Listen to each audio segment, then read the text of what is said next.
예, 아직도 날씨가 많이 덥습니다. 낮에는 많이 참석해 주셔서 너무 고맙습니다. 저는 물망초 인권연구소장을 맡고 있는 이재원 변호사입니다. 이번에 86차 우리 물망초 세미나를 북한 자유와의 길이라는 주제로 마련하게 되었습니다. 이 주제로 우리가 세미나를 하려고 하는 이유는 2024년 들어서 국제 정세가 굉장히 급하게 바뀌고 있고, 최근에는 북한이 또 이상한 이야기를 하고 있습니다. 우리하고 같은 민족도 아니고 적대적인 두 개의 별개 국가일 뿐이다 하는 식으로 그렇게 얘기를 하고 있고, 남한에도 이 종북 주사파 세력들이 이에 동조하는 듯한 발언을 하고 있어서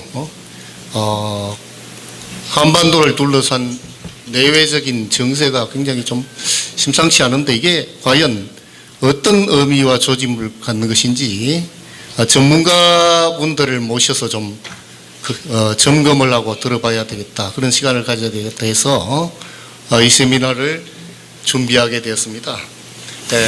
오늘 그 발제를 해 주실 분은 여러분들 너무 잘 아시겠습니다만은 얼마 전까지 국정원장을 역임하셨던 김규현 전 국정원장님이십니다. 김규현 원장님은 서울대학교 치대학을 졸업하시고 외무고시 합격을 하셔서 외교관을 오래 하셨습니다. 그래서 외교부 차관까지 역임을 하셨는데요. 여기 자료집에는 차장이라고 되어 있는데 아마 차관이 맞을 것 같습니다. 그리고 외교안보 수석도 하셨고 안보실 차장도 하셨고, 우리나라 외교안보 분야에 일생을 헌신을 해오신 분입니다. 그래서 아마 우리 한반도 또는 우리나라를 둘러싼 국제 정세나 이런 분야에 대해서는 가장 정확하고 높은 그런 어떤 경륜과 식견을 갖고 계신 분이 아닐까 이렇게 생각을 합니다. 토론을 해 주실 분은 황성준 우리 물망초 인권연구소 연구위원님이십니다. 황성준 위원께서는 서울대학교 정치학과를 졸업을 하시고 일찍이 막서주의를 제대로 연구해야 되겠다 해서 모스크바까지 유학을 가신 분입니다. 그런데 거기서 공산주의의 실상을 보고 이건 아니다라는 판단을 하셔서 그 이후에 공산주의 사상 내지는 사회의 허실을 고발하는 여러 가지 활동을 꾸준히 해오고 계신 분입니다. 저서도 많이 내셨는데요. 그 유령과의 역사투쟁이라든지 보수주의 여행이랄지 이런 책들도 내셨고, 그 다음에 체첸 전쟁, 그 다음에 그 연해주의 북한 불목공들 실상을 파헤치는 칼럼도 쓰시고, 조선일보 특파원으로도 활동을 하시고 그렇게 하신 분입니다. 제가 며칠 전에 집에 책 정리를 하다 보니까 월간조선 10대 특종 중에 하나가 있는데 보니까 우리 황성준 의원 쓰신 것더라고요. 그래서 참 반가웠습니다. 황성준 의원은 조부께서 아마 우리가 잘 아시는 그 황선원 선생님이시고, 그 다음에 그 서울대학교 영문학과 교수를 하신 황동규 시인의 조카이시기도 합니다. 그래서 오늘 두 분이 좀 넉넉하게 편하게 말씀을 하시라고 해서 토론자를 한 분만 모셨으니까 잘 들으시고 방청하시는 여러분들하고도 좀 충분히 얘기를 나눌 수 있도록 그렇게 하겠습니다. 지금 정확하게 20분 거의 다 된 것 같은데요. 발제를 하시는 우리 김규현 원장님께서 한 40분 내지 50분 정도 말씀하시면 되겠죠. 예. 그 다음에 토론하시는 우리 황 위원님께서는 한 20분 정도 토론을 해주시고, 나머지 시간은 여러분들하고 얘기를 나누면서 마무리를 하는 것으로 하겠습니다. 김규현 원장님 모셔서 발제를 듣겠습니다. 박수로 환영해 주시기.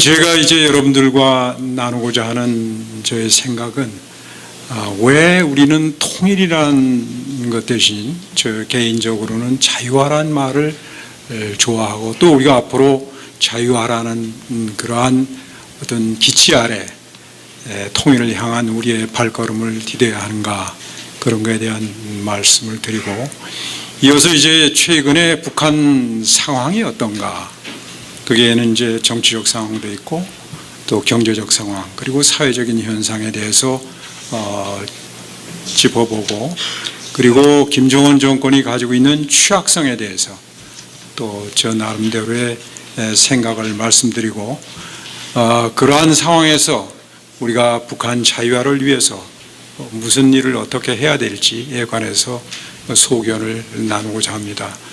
여기 오늘 참석하신 여러분들께서는 실제 활동을 통해서 북한의 인권을 증진하고 북한 주민들의 삶을 조금이라도 개선하기 위해서 애를 써오신 분들이기 때문에 보다 현장감 있는 많은 생각과 또 아이디어가 있으시라고 생각을 합니다. 나중에 토요일 시간에 그러한 것들을 좀 나눠주시면 감사하겠습니다.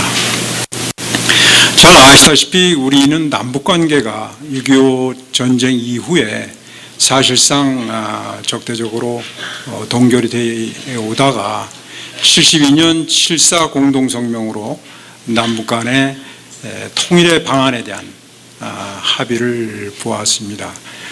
그 정신으로서 자주, 평화, 민족 대단결이라는 3대 통일 원칙을 당시 이우락 중정부장하고 김영주 조직지도부 장관에 만나서 회의를 해서 결국 이제 72년 7월 4일 날 그것을 발표를 했습니다만은 나중에 밝혀진 여러 공산권의 문서를 보면 김일성은 당시 7.4 공동성명 합의를 실제 그 진위가 거기에 진실로 그에 따라서 무슨 통일 과정을 밟는다든지 그런 데 있지 않냐고 통일전선 전술의 일환으로 그러한 것을 합의를 하고 적화를 위한 어떤 기반을 만들기 위한 것이었다고 김일성 스스로가 그 얘기를 한 것이 외교 문서를 통해서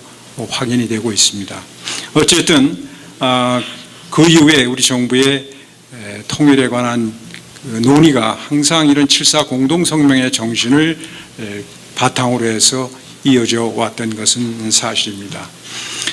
그러다가 이제 89년 9월 11일 날 당시 노태우 대통령께서 한민족 공동체 통일 방안을 이제 발표를 하셨고, 이어서 그것은 이제 물론 그 당시에 저희가 이제 노태우 정부에서 북방 외교 정책의 성공, 또 88 올림픽의 성공, 이런 여러 가지 내외 정세를 감안해서 또 국제적인 정세 변화를 감안해서 그러한 것을 천명하신 걸로 알고 있습니다.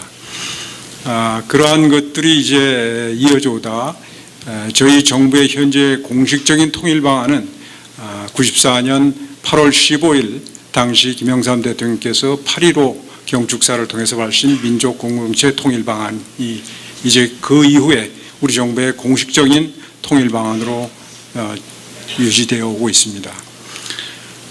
당시 잘 아시다시피 89년 11월 9일 날 베를린 장벽이 무너지고 90년 10월 3일에 독일이 재통일되는 역사적인 큰 사건이 있었습니다.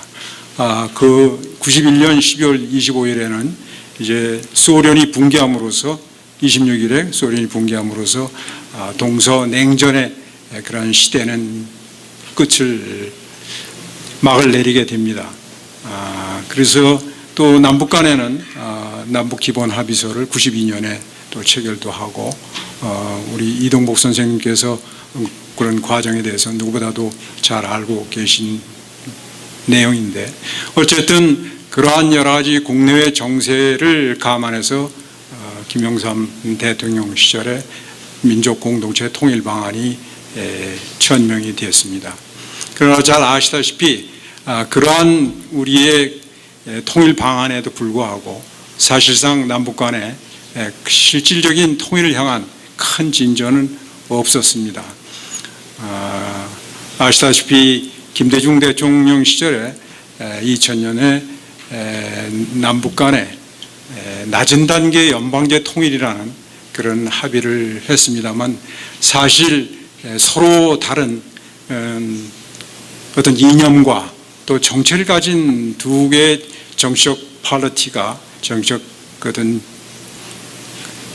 그 체제를 가진 두 어떤 뭐 나라라고 하긴 뭐합니다만 그것이 그런 연방제 통일을 한다는 것은 사실은 현실적으로 전혀 불가능한 가능하지 않은 그런 것을 어떻게 보면 그 언어의 유희 같은 당시 학자들도 그렇고 모두 그러한 것들이 가능하지 않다는 것은 다 알고 있습니다. 어쨌든 간에 정부에서 남북 간에 그런 걸 내걸어서 사실 통일에 대한 기대감을 상당히 높였습니다만 결국 그 이후에 실질적 진전은 없었습니다.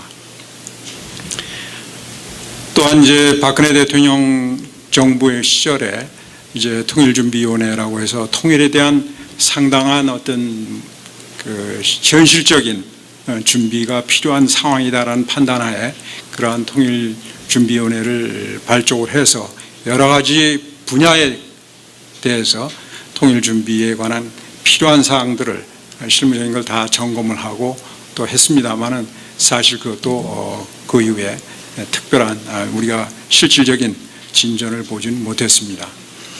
아시다시피 올해 8월 15일 날 윤석열 대통령께서 자유, 평화, 번영이라는 그러한 어떤 새로운 지표를 제시하면서 자유, 통일을 향한 강한 의지를 국내에 천명을 했습니다.